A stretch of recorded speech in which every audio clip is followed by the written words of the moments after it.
اب یہ تسبیح جو ہے ہم کرتے ہیں سبحان اللہ سبحان اللہ سبحان اللہ، یہ تسبیح ہے ہماری قولی ہے، سبحان اللہ العظیم سبحان ربی العالی، یہ ہم اپنے رکوع میں سبحان ربی العظیم سبحان ربی العالی یہ ہم نے رکوع اور سجود کے اندر پڑھتے ہیں۔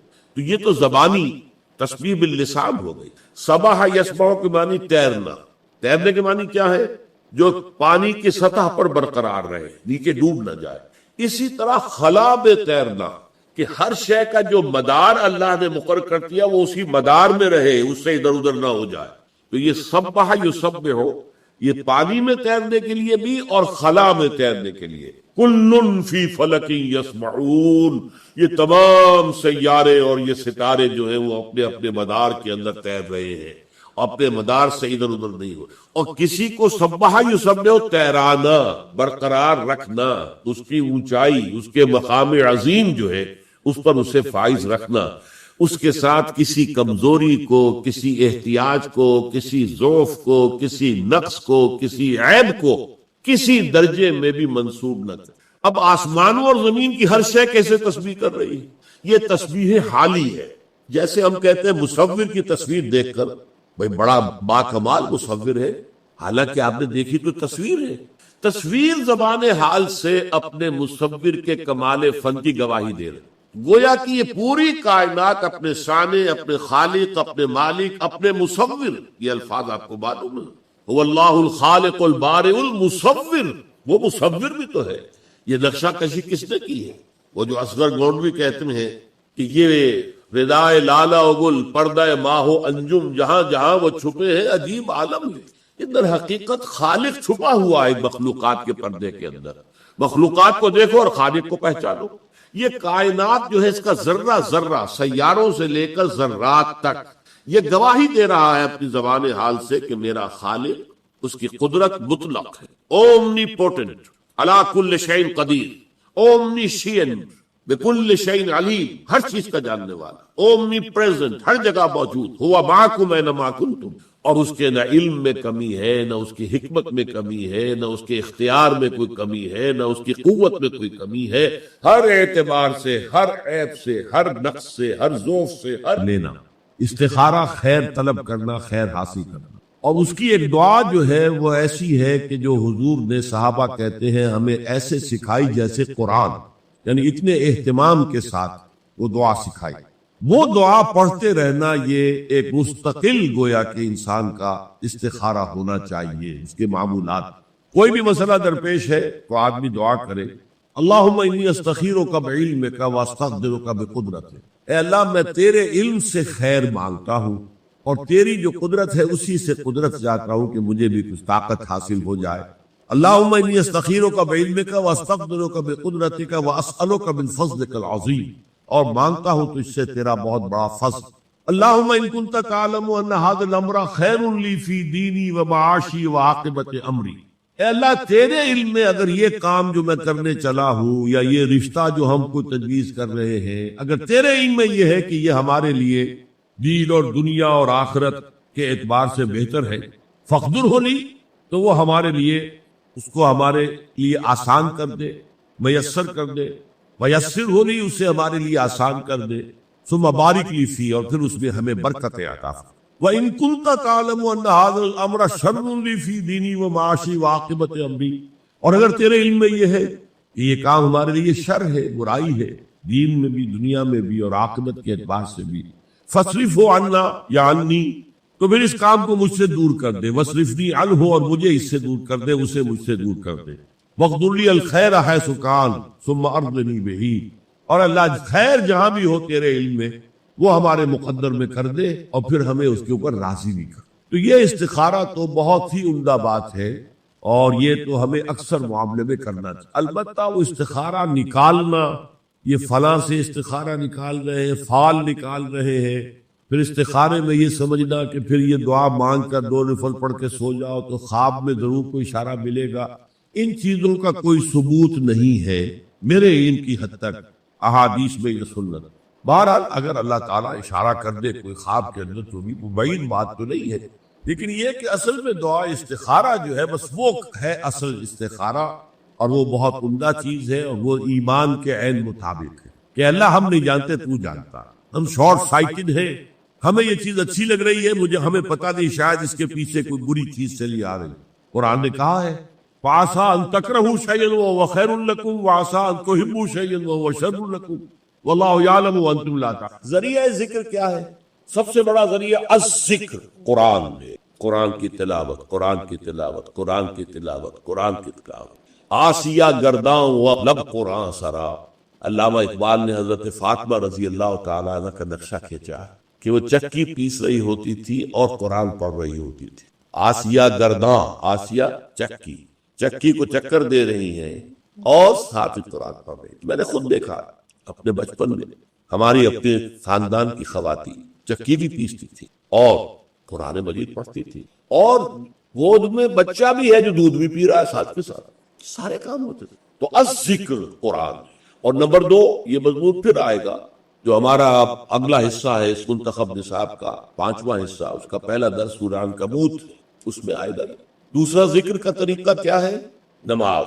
یہ جامع ترین ذکر ہے، اس میں زبانی ذکر بھی ہے، اللہ اکبر، سبحان ربی العظیم، سبحان ربی الاعلیٰ، زبان ذکر کر رہی ہے اور قرآن پڑھ رہے ہیں، سورہ فاتحہ پڑھ رہے ہیں، اور ساتھ ہی جو آپ کے جسم کی حرکت ہے، آپ اللہ کے سامنے جھک گئے رکوع میں، آپ اللہ کے سامنے سجدے میں گر گئے، تو یہ گویا کہ جسمانی ذکر ہو رہا ہے اور قولی ذکر بھی ہو رہا ہے۔ تیسرے نمبر پر ذکر جو ہے وہ ادعیاء معصورہ مسنونہ، وہ دعائیں کہ جو حضور دنیا کے مختلف کام کرتے ہوئے پڑھا کر، صبح اٹھے ہیں تو دعا ہے، بیت الخلاء میں جا رہے ہیں تو دعا ہے، باہر نکلے ہیں تو دعا ہے، وضو کے لیے بیٹھے ہیں تو دعا ہے، ہر وضو کو دھوتے ہوئے دعا ہے، پھر یہ کہ گھر سے نکلے ہیں مسجد کے لیے تو دعا ہے، مسجد میں داخلہ ہے تو دعا ہے، کوئی کام ہے ہی نہیں، آئینہ دیکھا ہے تو دعا ہے، کپڑے بدلے ہیں تو دعا ہے، یہاں تک کہ بیوی سے ہم بستری کرنے لگے ہیں تو دعا ہے۔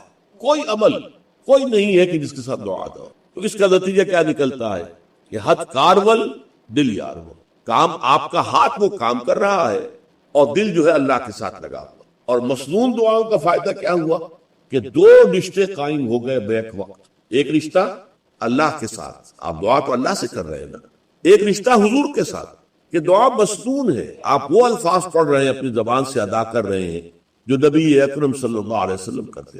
یہ جو دوام ذکر ہے یہ ہے در حقیقت نفاق کو دور رکھنے کا ذریعہ۔ یہ تو جب دل خالی ہوتا ہے ذکر سے تب آ کر شیطان پھونکے مارتا ہے، اشتعال پیدا کرتا ہے نفس امارہ کے اندر، حیوانی خواہشات کو بھڑکاتا ہے، اور اسی کے نتیجے میں پھر آپ کو معلوم ہے کہ اپنے دینی فرائض کو ادا کرنے میں گریز ہوا، پھر اس میں جھوٹے بہانے ہوئے، پھر جھوٹی قسمیں ہوئیں، اور بالآخر عداوت پیدا ہو گئی مسلمانوں سے اور ان کے قائد سے۔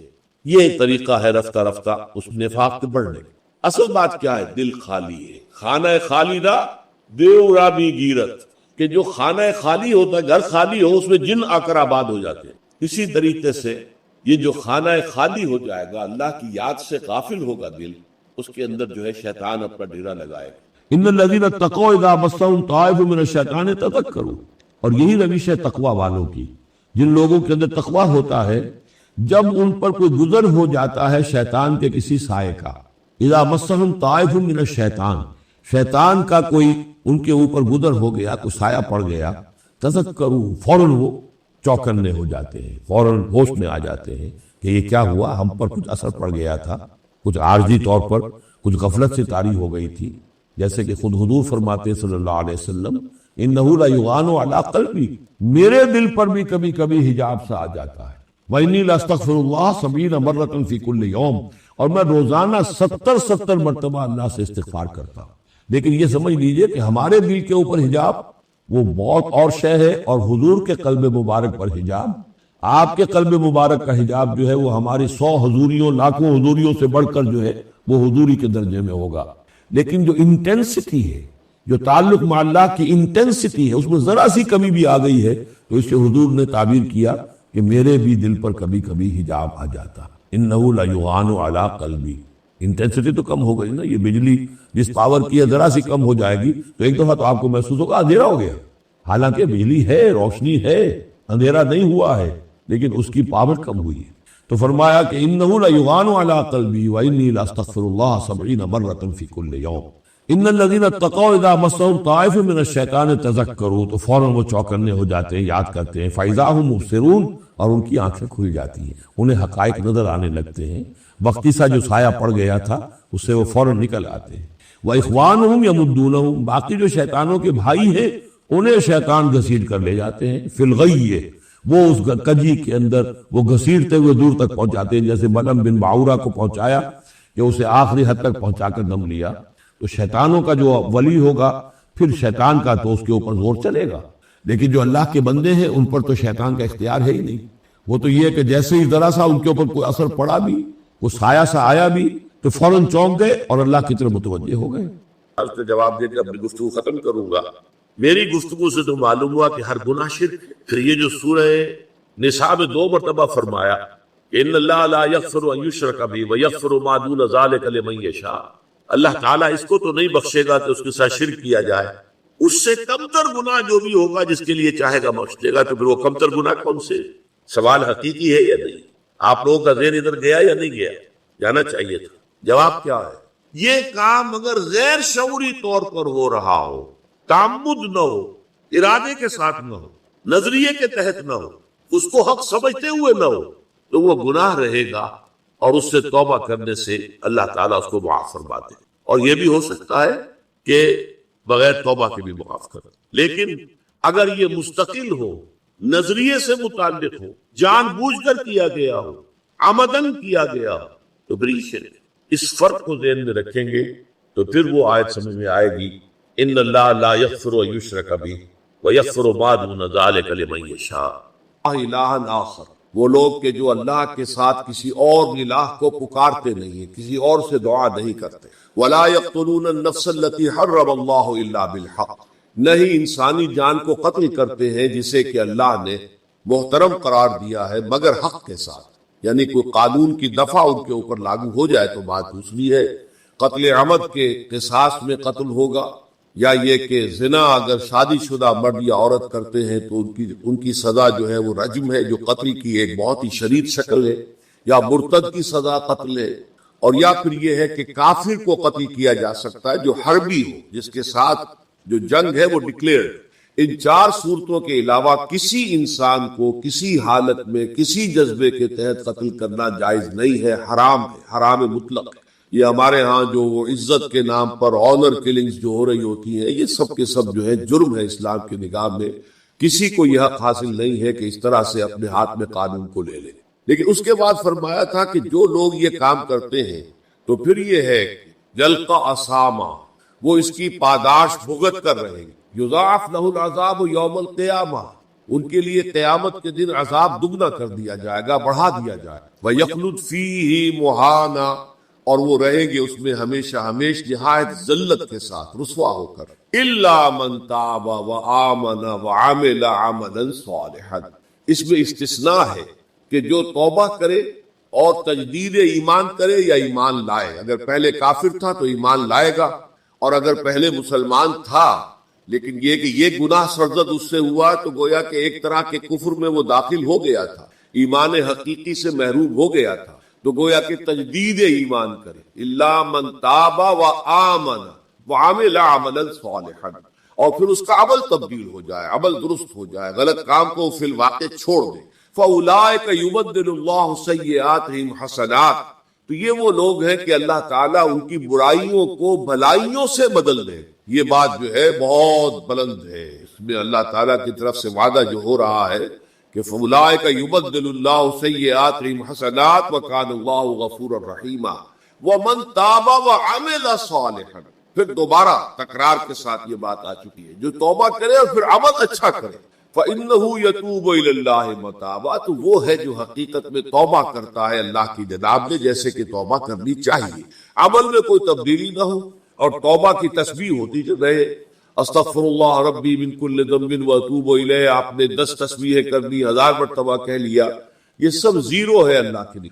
ذکر کا ثواب مل جائے گا کہ اتنا وقت آپ نے اللہ کا نام لیا ہے، اللہ کا ذکر کیا ہے، اس کا ثواب تو ملے گا، لیکن یہ توبہ نہیں ہے، اس سے کسی گناہ کی معافی کا کوئی سوال نہیں ہوتا، اس سے برائیوں کے بھلائیوں میں بدلنے کا کوئی امکان نہیں، اس سے اس کی سزا سے بچنے کی کوئی سبیل نہیں۔ اب سورہ تحریم میں خاص طور پر ایک خاص جو پس منظر ہے اس کے اعتبار سے یہ آیت آ رہی ہے، یا ایھا الذین آمنوا توبوا الی اللہ توبۃ نصوحا، اے وہ لوگوں جو ایمان لائے ہو، اے ایمان کے مدعیو، دعوے دارو، توبہ کرو اللہ کی جناب میں، لیکن وہ توبہ خالص ہو، توبۃ نصوحا۔ اس سورہ مبارکہ کے پس منظر کو نوٹ کیجئے تو اس میں ایک خطائے اجتہادی کہہ لیجئے حضور سے ہو گئی تھی صلی اللہ علیہ وسلم، اگرچہ وہ خطا جانب خیر میں تھی، اچھے کام کے لیے تھی، برے کام کے لیے نہیں تھی، کہ آپ نے اپنی ازواج مطہرات کی دل جوئی کے لیے ایک شے جو اللہ کی طرف سے آپ کے لیے حلال تھی اس کو استعمال نہ کرنے کی قسم، تو اس پر حضور کو روکا گیا، یا ایھا النبی لم تحرم ما احل اللہ لک تبتغی مرضات ازواجک، اے نبی کیوں آپ اپنے اوپر حرام ٹھہراتے ہیں وہ شے جو اللہ نے آپ کے لیے حلال قرار دیے؟ کیا آپ اپنی بیویوں کی رضا جوئی کے لیے ایسا کر رہے ہیں؟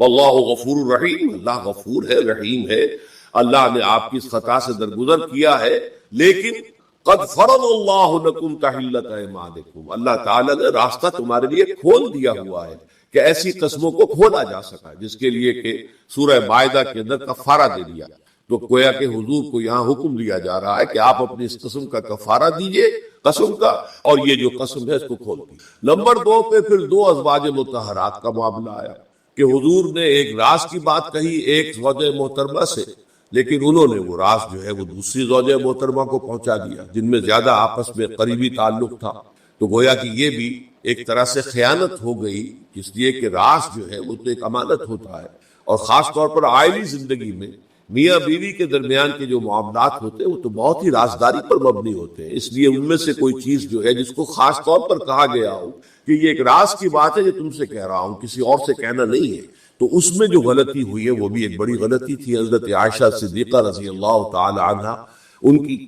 تو ان دونوں کے پس منظر میں پھر تیسری بات آئی کہ اہل ایمان اگر تم غافل ہو اپنے اہل و عیال کی طرف سے اس اعتبار سے کہ ان کا کردار کیسا بن رہا ہے، وہ اللہ کے بندے ہیں یا کوئی غلطیاں کر رہے ہیں، خطا کر رہے ہیں، تو دیکھو یہ تم ان کے ساتھ جو ہے وہ محبت نہیں کر رہے، عداوت کر رہے ہو، اس لیے کہ تمہاری اس نرمی، تمہاری اس شفقت اور ان محبت کے اندر اس درجے بڑھ جانا کہ اس میں اللہ تعالیٰ کے جو حرام کردہ امور ہیں ان میں بھی تم ملوث ہو جاؤ، تو یہ گویا کہ در حقیقت تم اپنے آپ سے بھی دشمنی کر رہے ہو اور ان سے بھی دشمنی کر رہے ہو، اپنے آپ سے دشمنی کر رہے ہو کہ تمہاری عاقبت خراب ہوگی، ان سے دشمنی کر رہے ہو کہ ان کی اگر تربیت غلط ہو جائے گی تو گویا کہ وہ جہنم کا نوالا بنے۔ اب اس 3 چیزوں کے پس منظر میں فرمایا جا رہا ہے، یا ایھا الذین آمنوا توبوا الی اللہ توبۃ نصوحا، اے ایمان والو، اے ایمان کے دعوے دارو، اللہ کی جناب میں توبہ کرو، لیکن توبہ خالص نصوحا۔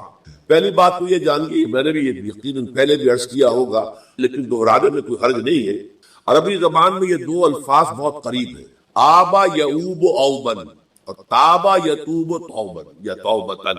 آبا یعوب اوبن بھی ہوتا ہے واپس لوٹنا، لیکن یہ ہے کسی یعنی مادی چیز کی طرف سے واپس لوٹنا۔ ایک ہے تابا یتوب توبن یا توبتن، وہ کسی فعل سے، مانوی چیز سے پلٹ آنا، لوٹ آنا۔ چنانچہ ایک بڑی پیاری جو دعا حضور صلی اللہ علیہ وسلم مانگا کرتے تھے، آپ کی مسنون دعاؤں میں سے، جب آپ سفر پر گئے واپس گھر آئے تو گھر میں داخل ہوتے ہوئے آئبونا تائبونا لربنا حامد، ہم پلٹ کر آ گئے ہیں سفر سے، وطن سے میں پہنچ گئے ہیں، گھر میں داخل ہو رہے ہیں، اور ہم اس حال میں بھی اپنے رب کی جناب میں توبہ بھی کر رہے ہیں، رجوع کر رہے ہیں اللہ کی جناب میں، اور اپنے رب کی حمد کرتے ہوئے داخل ہے۔ آئبونا تائبونا لربنا حامد۔ اسی طرح آپ بازار جائیں، اس کے بعد اپنے گھر میں داخل ہو تو یہ دعا پڑھیں، تو یہ گویا یہ بہت ہی ایک یوں سمجھیے مبارک، بہت سی اس کے اندر برکات ہوں گی۔ تو اس میں بھی لفظ آبا یعوب اوبن، تابا یتوب توبن، یہ دونوں کے بہت قریب آ گئے، آئبونا تائبونا لربنا حامد، توبو الی اللہ۔ اب الہ کو نوٹ کی، یہ توبہ کا لفظ بھی بہت سے ایسے الفاظ میں سے عربی زبان کے، جیسا کہ اس سے پہلے ہم دیکھ چکے ہیں کہ ایک لفظ ہے رغبہ، رغبہ رغبت جسے اردو میں ہم بولتے ہیں، رغبہ الہ ہوگا تو کسی شے کی طرف رجحان ہونا، اس کی طلب پیدا ہو جانا، اس کی خواہش پیدا ہو جانا، اور رغبہ عن ہوگا تو کسی چیز سے متنفر ہو جانا، دور ہٹ جانا، دور چلے جانا۔ ورب ایک ہی ہے، پریپوزیشن کی چینج سے بالکل برعکس نتیجہ نکلتا۔ لن کے ساتھ جو نفی ہوتی ہے فعل مضارع میں انتہائی موقت، ہرگز نہیں پہنچ سکتے نیکی کے مقام کو جب تک کہ خرچ نہ کرو ان میں سے جو چیزیں تمہیں پسند ہیں۔ قمیض پھٹ گئی ہے، بوسیدہ دے دو کسی کو، یہ نہیں ہے خیرات صدقات، بلکہ جو تمہیں محبوب ہو۔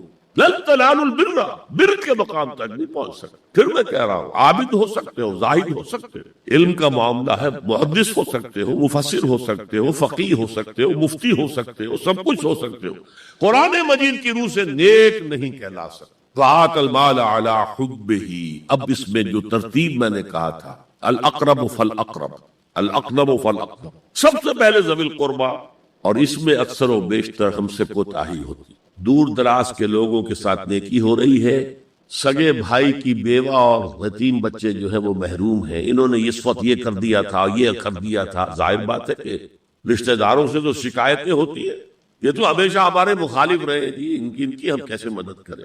اگر تو اللہ کے لیے دینا ہے تو پہلا حق ان کا ہے، من عطا للہ وابغض للہ واعطى للہ ومنع للہ، اللہ کے لیے دیا ہے اگر تو اپنے اس نفس کے جو انتقام کا جذبہ ہے اس کو کچلو، اور جس کا سب سے پہلا حق ہے اس کو پہنچاؤ۔ حق بحقدار رسید، ذوی القربى والیتامى، جو بے سہارا رہ گئے، باپ کا سایہ نہ رہا، والمساکین، مساکین کسے کہتے ہیں؟ مسکنت کہتے ہیں کم ہمتی۔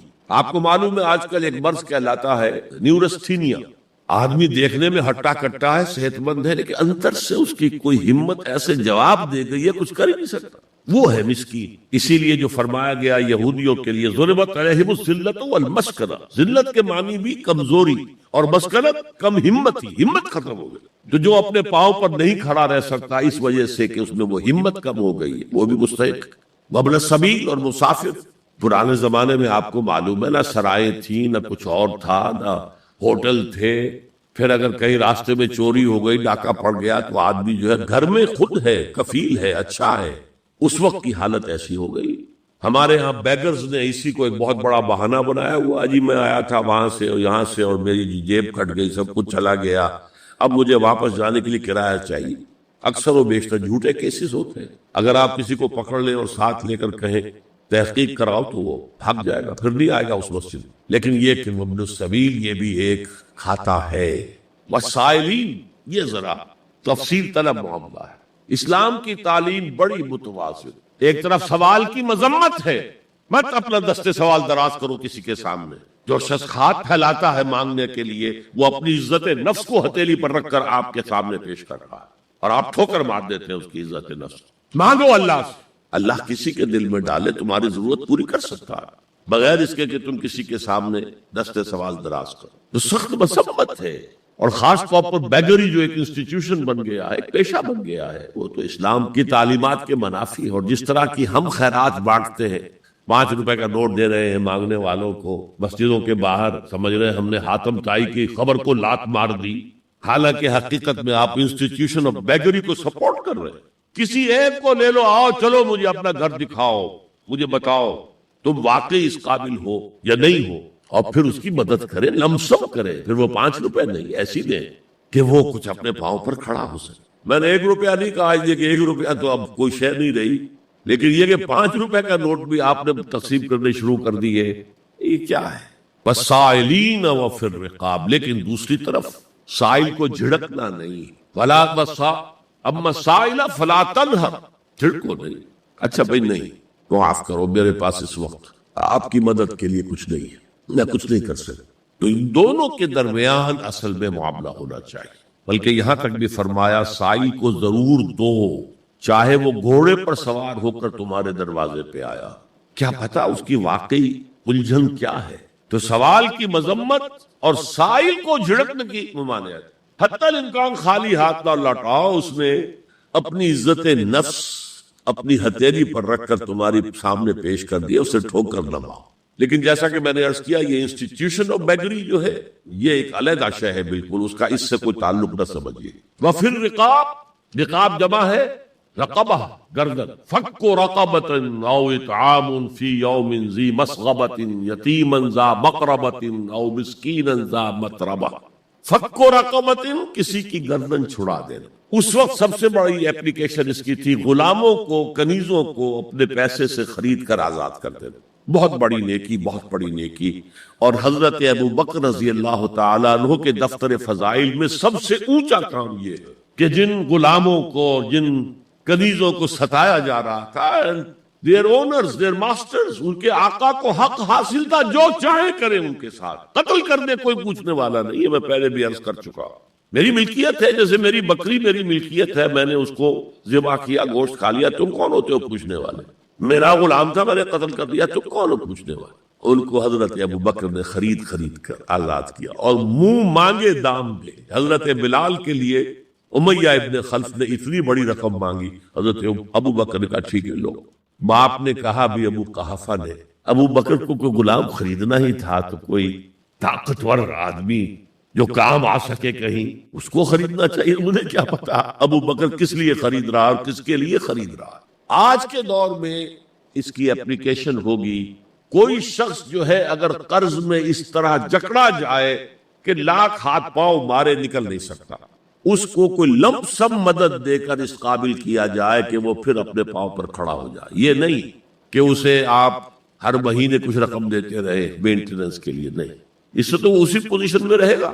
یہ بعض مائنورٹی کمیونٹیز کے اندر یہ معاملہ موجود. کوئی بھائی اگر گر گیا ہے کاروبار میں تو اس کی پھر ایسی مدد کی جائے. زکوٰۃ کیا ہے؟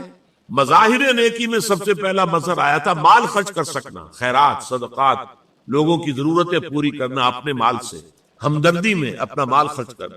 اس مال خرچ کرنے کے لیے ایک اور ستون کھڑا کر دیا گیا اور وہ زکوٰۃ. کم سے کم اتنا تو دینا ہی ہوگا. گویا کہ آپ کو معلوم ہے کہ کسی بوتل کا کورک اگر بند ہی رہے وہ تو بند رہے گا، اس میں سے کچھ بھی نہیں نکلے گا، ایک قطرہ بھی نہیں ٹپکے گا. ایک دفعہ کھل جائے تو امید ہے کہ کچھ اور بھی نکل آئے گا. تو زکوٰۃ، بخیل سے بخیل انسان بھی اگر مسلمان ہے اور اگر اس کو اللہ تعالیٰ کے حکم کا لحاظ ہے، پاس ہے، زکوٰۃ تو دے گا. چاہے اس کے علاوہ چیریٹی نہ ہو، چاہے اس کے علاوہ جو ہے کوئی خیرات نہ ہو، لیکن یہ زکوٰۃ تو دے گا. لیکن یہ زکوٰۃ جو ہے در حقیقت یہ بنیاد بن جاتی ہے کہ پھر دل میں سے مال کی محبت اس زکوٰۃ کی وجہ سے کم ہو. زکوٰۃ کے معنی یہ ہے پاک کرنے والی شے، تزکیہ ہے. یہ در حقیقت نفس کو پاک کرنے والی شے، طہارت نفس، قلب کے اندر سے مال کی محبت کو ختم کرنے والی شے. تو یہ دو ستون ہیں ہمارے دین. حضور کی ایک حدیث میں حضرت معاذ بن جبل رضی اللہ تعالیٰ عنہ سے مروی ہے، تو حضور نے، ویسے تو بہت طویل روایت ہے، وہ میں اس وقت ظاہری روایت بیان نہیں کر سکتا. حضور نے پوچھا حضرت، اس لیے کہ اس وقت خاص حالات ایسے ہو گئے تھے کہ حضور کی طبیعت میں بڑی بشاشت تھی حضرت معاذ بن جبل کے لیے رضی اللہ تعالیٰ عنہ. ایک سوال تو انہوں نے حضور سے کیا تھا، حضور نے اس کا جواب دے دیا. پھر حضور نے مزید دریائے سخاوت جوش میں آیا، حضور نے فرمایا وَإِن شِئْتَ حَدَّثْتُكَ يَا مُعَاذ بِرَأْسِ هَذَا الْأَمْرِ وَقَوَامِهِ وَضَرْبَةُ السَّنَامِ مِنْهُ. اے معاذ اگر تم چاہو تو میں بتاؤں کہ ہمارے اس دین کی جڑ کیا ہے اور ہمارے اس دین کا تنا کیا ہے. قوام، یہ درخت جو ہے نا، آپ کو معلوم ہے، درخت کی مثال سامنے رکھیے کہ درخت کی ایک جڑ ہے اور درخت کا ایک تنا ہے جس کے اوپر پھر آگے شاخیں ہوں گی، اس میں پتے آئیں گے، اسی میں پھل یا پھول لگیں گے. وہ قوام ہے، کھڑا رکھنے والی شے. یہ جو تنا ہے یہ کھڑا رکھا ہوا ہے، اس کو درخت نے پوچھ دے. اور پھر یہ کہ اس کی چوٹی کیا ہے، میں تمہیں بتاؤں. تو انہوں نے کہا بے ابی و امی انت یا رسول اللہ قل لی، میرے ماں باپ آپ پر قربان ہو اے نبی صلی اللہ علیہ وسلم، ضرور بتائیے مجھے. تو فرمایا ان رأس هذا الامر، دیکھو ہمارے اس دین کی جڑ کیا ہے؟ شہادت اللہ الہ الا اللہ وان محمد رسول، یہ ہے جڑ. اور ہمارے اس دین کے معاملے کا جو تنا ہے، قوام ہے، وہ کیا ہے؟ اقام الصلاۃ و ایتاء الزکاۃ، نماز کا قائم رکھنا اور زکوٰۃ کی ادائیگی. نماز سے تعلق اللہ کے ساتھ قائم، زکوٰۃ سے تعلق اپنے ابنائے نو کے ساتھ، غربا، مساکین، جو معاش کی دوڑ میں پیچھے رہ گئے، آپ کے اپنے بھائی بند، آپ کے اعزاء، آپ کے اقربا. زکوٰۃ سے آپ کا ایک رابطہ ان سے تعلق قائم ہوا.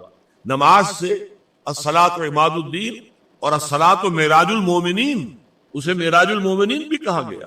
نماز سے تعلق اللہ کے ساتھ، زکوٰۃ سے تعلق خلق خدا کے ساتھ، اللہ تعالیٰ کے بندوں کے ساتھ. اور یہاں زکوٰۃ کا جو لفظ آ گیا تو نوٹ کیجئے، پہلے جو فرمایا تھا وَآتَ الْمَالَ عَلَى حُبِّهِ ذَوِي الْقُرْبَى وَالْيَتَامَى وَالْمَسَاكِينَ وَابْنَ السَّبِيلِ وَالسَّائِلِينَ وَفِي الرِّقَابِ. اور یہاں فرمایا وَآتَ الزَّكَاةَ، اس کا مطلب ہے دو علیحدہ چیزیں. پہلے جو فرمایا ہے وہ نفل ہے، وہ ادا کرنا ہے زکوٰۃ کے علاوہ۔ اس لیے ایک حدیث میں بھی آتا ہے، حضور نے فرمایا صلی اللہ علیہ وسلم ان فی المال لحقا سوى الزکاۃ۔ دیکھو مسلمانوں، یہ نہ سمجھ بیٹھنا کہ تم نے اپنے مال میں سے زکوٰۃ نکال دی تو بس اللہ کا حق پورا نکل گیا، نہیں، ان فی المال لحقا سوى الزکاۃ، تمہارے اموال میں اللہ کا حق ہے زکوٰۃ کے علاوہ بھی۔ اور پھر آپ نے وہ آیت پڑھی وَآتَ الْمَالَ عَلَى حُبِّهِ ذَوِي الْقُرْبَى وَالْيَتَامَى وَالْمَسَاكِينَ وَابْنَ السَّبِيلِ وَالسَّائِلِينَ وَفِي الرِّقَابِ وَأَقَامَ الصَّلَاةَ وَآتَى الزَّكَاةَ۔ اس نے جو ہے مال دیا اس کی محبت کے علی رغم، قرابت داروں کو، یتیموں کو، مسکینوں کو اور مسافروں کو، مانگنے والوں کو، اور گردنوں کی چھڑانے میں، اور قائم کی نماز اور ادا کی۔ تو زکوٰۃ ایک فرض شے ہے، اور وہ جو پہلے بیان ہوا ہے وہ نفل ہے، وہ اضافی ہے، وہ زکوٰۃ کے علاوہ ہے، وہ زکوٰۃ کا حصہ نہیں ہے، بلکہ در حقیقت اس جذبے کو سسٹین کرنے کے لیے زکوٰۃ کی حیثیت ایک ستون کی، جیسے ایمان کو تازہ رکھنے کے لیے نماز کی حیثیت ایک ستون کی ہے، صلاۃ و عماد الدین، اسی طریقے سے انفاق اللہ کی راہ میں مال خرچ کر سکنے کی صلاحیت جو ہے اس کو برقرار رکھنے کے لیے زکوٰۃ کی عبادت فرض۔ فرماتے ہیں قال رسول اللہ صلی اللہ علیہ وسلم کل سلامہ من الناس علیہ صدقۃ کل یوم تطلع فیہ الشمس، انسانوں کے ہر جوڑ پر ایک صدقہ واجب ہے، ہر روز جو طلوع ہوتا ہے تو ہر جوڑ کا صدقہ۔ یہ انگلی کا جوڑ ہی اگر لاک ہو جاتا، آج صبح آپ اٹھتے ہو یہ لاک ہے تو کیا ہوتا، گھٹنا لاک ہو جاتا، گونی لاک ہو جاتی۔ صبح کو انسان اٹھے کہ میں بھلا چنگا ہوں، کل یوم تطلع فی، ہر دن جو سورج جو ہے طلوع ہوتا ہے اس میں ہر جوڑ پر ایک صدقہ واجب، جس کو شیخ سعدی نے بہت عمدگی سے کہا ہے ہر سانس جب انسان کے اندر جاتا ہے موجب تقویت ہوتا ہے، تو آکسیجن گئی قوت ملی، اسی کو بند کریں گے انرجی ملے گی۔ سانس باہر نکلتا ہے یہ صفائی کا ذریعہ بنتا ہے، کاربن ڈائی آکسائڈ اور بہت سی چیزیں نکل گئی، بس بر ہر نفس 2 شکر واجب ہے، ہر سانس پر 2 مرتبہ شکر کرنا چاہیے۔ ہر سانس اندر گیا موجب تقویت، باہر بنا موجب تنقیح، لہذا پس بر ہر نفس 2 شکر واجب، تقریباً اسی طرح کا یہ معاملہ ہے۔ لیکن اب یہ کیسے صدقے ہوں گے؟ اس صدقے ہی کے جیسے کہ پہلے آ چکا ہے اسی کی یہ تعریف میں ہے، تعدل بین اثنین صدقہ، 2 آدمیوں کے درمیان عدل کراؤ، فیصلہ کرا دو عدل کے ساتھ، یہ بھی صدقہ ہے۔ تعین الرجل فی دابتہ فتحملہ علیہا اور ترفع لہ علیہا متاعہ صدقہ، اور تم مدد کرو کسی انسان کی اس کی سواری کے معاملے میں کہ اسے اس پر چڑھنے میں مدد دو، یا یہ کہ اس کی کوئی چیز اس کا سامان نیچے سے اٹھا کے پکڑا دو، اونٹ پر سوار ہو گیا ہے اب سیدھے سے سامان پکڑا رہے ہیں، یہ بھی صدقہ ہے۔ والکلمۃ الطیبۃ صدقۃ، ہر پاک بات جو اپنی زبان سے نکالو گے وہ صدقہ۔ فلیقل خیرا او لیصمت، بات صحیح کرے، اچھی کہے یا خاموش رہے، ہر اچھی بات جو زبان سے نکلتی صدقہ ہے۔ وبکل خطوۃ تمشیھا الی الصلاۃ صدقۃ، اور ہر قدم جو وہ نماز کے لیے جاتا ہے تو اٹھاتا ہے یہ صدقہ ہے۔ وتمیت العذاب صدقہ، اور راستے میں سے کوئی اذیت شے کو، اذیت بخش چیز کو دور کرتا ہے، کہیں روڑا پڑا ہوا ہے، کہیں کچھ اور ہے، کوئی ٹھوکر کھا جائے گا، ہو سکتا ہے تو کوئی اندھا گزرے، اس کے لیے کوئی مصیبت ہو جائے، اس کو اگر ہٹاتے ہوئے چلے گی۔ زکوٰۃ حقیقت میں ہے کیا، اس کو سمجھ لیجیے۔ زکوٰۃ کے اعتبار سے بھی شریعت اسلامی کی روح سے مال جو ہے وہ 2 قسم کا ہے۔ جیسے زمین میں نے عرض کیا 2 قسم کی، فرادی، عشری، ایسے ہی مال باطنی، اموال باطنی، اموال ظاہری، کسی شخص نے گھر میں کچھ پیسہ رکھا ہوا پس انداز کر کے، یہ اموال باطنی ہے۔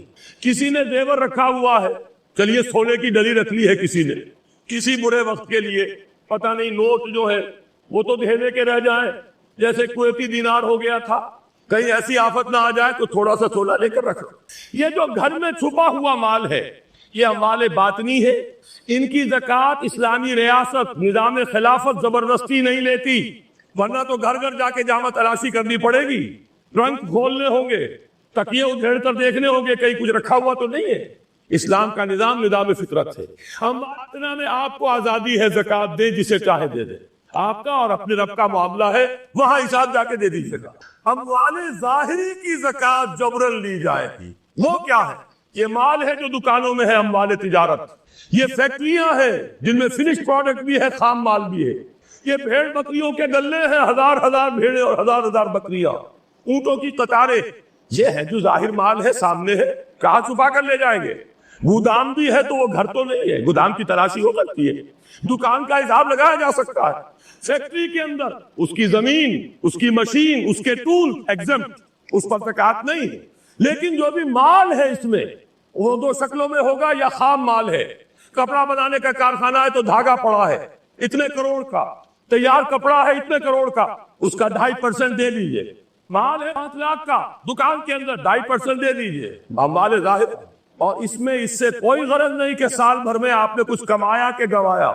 جب تک آپ نصاب کی حد سے اوپر ہیں, چاہے آپ کا اس سال میں آدھا مال گیا, 10 لاکھ کی مالیت تھی, اب آپ 5 لاکھ کے ہیں, لیکن 5 لاکھ پر بھی آپ کو 2.5% دینا ہے, چاہے کمایا ہو چاہے گوایا. اور یہ ٹوٹل پر ہے, کسی اکاؤنٹنٹ کی ضرورت نہیں. جو تاریخ معین ہے جا کر دیکھیے کیا مال پڑا ہوا ہے, 2.5% حساب کر کے دیں. اتنی رقم آئے گی. ابھی جو کہہ رہے تھے جنرل صاحب کہ یہ نعرہ بھٹو نے لگایا, یہ بالکل وہی بات ہے جو علامہ اقبال نے فرمائی ہے. مغربی تہذیب میں بھی ایک حصہ حق کا ہے, اگرچہ باطل نے اس کے اوپر پورا غلبہ حاصل کر لیا, لیکن حق کا حصہ اس میں بھی تھا. وہ کیا تھا؟ اوہام پر اپنی بات نہ قائم کرو. لا تقف ما ليس لك به علم ان السمع والبصر والفؤاد كل اولئك كان عنه مسؤولا. علم پر بات کرو, وہم پر نہیں, محض تصورات پر نہیں, محض توہمات پر نہیں, علم پر. موقف تمہارا علم پر قائم ہے. یہ بات تھی, انہوں نے لی, توہمات کو ختم کیا. کھول آنکھ, زمین دیکھ, فلک دیکھ, فضا دیکھ, مشرق سے ابھرتے ہوئے سورج کو ذرا دیکھ. لہذا سائنس بڑھی, ٹیکنالوجی بڑھی, آج ان کے ہاتھ ترقی آئی. اسی طرح یہ سمجھ لیجئے روٹی, کپڑا اور مکان کوئی کافرانہ نعرہ نہیں تھا, یہ افراد کا بنیادی حق ہے. اور تاریخ انسانی میں پہلی مرتبہ عمر فاروق نے اس حق کا بیان کیا. اگر افراد کے کنارے ایک کتا بھی بھوکا مر گیا تو عمر قیامت کے دن ذمہ دار ہوگا. کون مارکس ہے, کیا پدی اور کیا پدی کا شوربہ, کون کوئی جدید تصورات دینے والے ہوں گے؟ یہ کل کی پیداوار ہے اور آج ختم ہو چکے. آج ان کے چہروں پر کالک بری جا رہی ہے, آج ان کے مجسمے گرائے جا رہے ہیں. عمر فاروق کا فرمان یہ محمد کے غلام اور ایک ادنا تربیت یافتہ سپاہی کا فرمان ہے. یہ تا قیامت قائم رہے گا. ہر شہری کی بنیادی ضروریات کی کفالت ہے جو نظام خلافت کے ذمے. اور اس میں تو جیسا کہ میں نے عرض کیا, اس میں تو حضرت عمر نے مسلمان نہیں کہا, صرف مسلمان نہیں, جانوروں تک بات پہنچا دی. اس کا مطلب یہ کہ غیر مسلموں کا بھی حق. اس لیے کہ حضرت عمر ہی نے ایک مرتبہ دیکھا تھا, کسی صوبائی دارالحکومت کے دورے پر گئے تھے, کوئی ایک بڈھا غیر مسلم غالباً مجوسی تھا, وہ کچھ خیرات مانگتا پھر رہا تھا, بہت بوڑھا ضعیف. وہاں کے عامل سے حضرت عمر نے پوچھا یہ کیا معاملہ ہے, یہ خیرات مانگنے پر کیوں مجبور ہو گیا؟ تو وہ کہا غریب ہے اور اس کے پاس کوئی ذریعہ نہیں ہے. فرمایا یہ بڑا ظلم ہے کہ جب یہ جوان تھا, کماتا تھا, ہم اسے جزیہ لیتے تھے, اور آج اگر یہ بوڑھا ہو گیا ہے اور اس کا کوئی والی وارث نہیں ہے تو ہم نے اسے سڑکوں کے اوپر بھیک مانگنے کے لیے چھوڑ دیا. اس کا بھی وظیفہ مقرر ہو جائے گا. یہ ذمہ داری, یہ کفالت عامہ ہر شہری کے لیے. اور یہ جان لیجئے تجارت میں اور صنعت میں یہ سارا فساد جو اس وقت ہے وہ اس وجہ سے ہے کہ عام آدمی, عام کسان, عام مزدور مجبور ہے کہ سرمایہ دار اور جاگیردار کی طرز پر کام کرے. نہ کرے گا تو کیا کرے گا؟ ٹریڈ یونین بنا لیجئے, وہ بھی جیبی ٹریڈ یونین بنا لیں گے, ان کے اپنے ایجنٹ ہوں گے. اب لڑیے, خون کس کا جائے گا؟ مزدور ایک دوسرے سے ٹکرائیں گے, کچھ حاصل. اسلام نے کیا نظام دیا ہے؟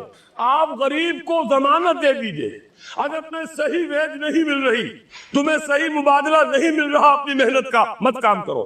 تمہیں بھوکا نہیں مرنے دیا جائے گا, تمہاری بنیادی ضروریات کی کفالت ریاست کرے گی. اب ہوئی برابر کی چوٹ.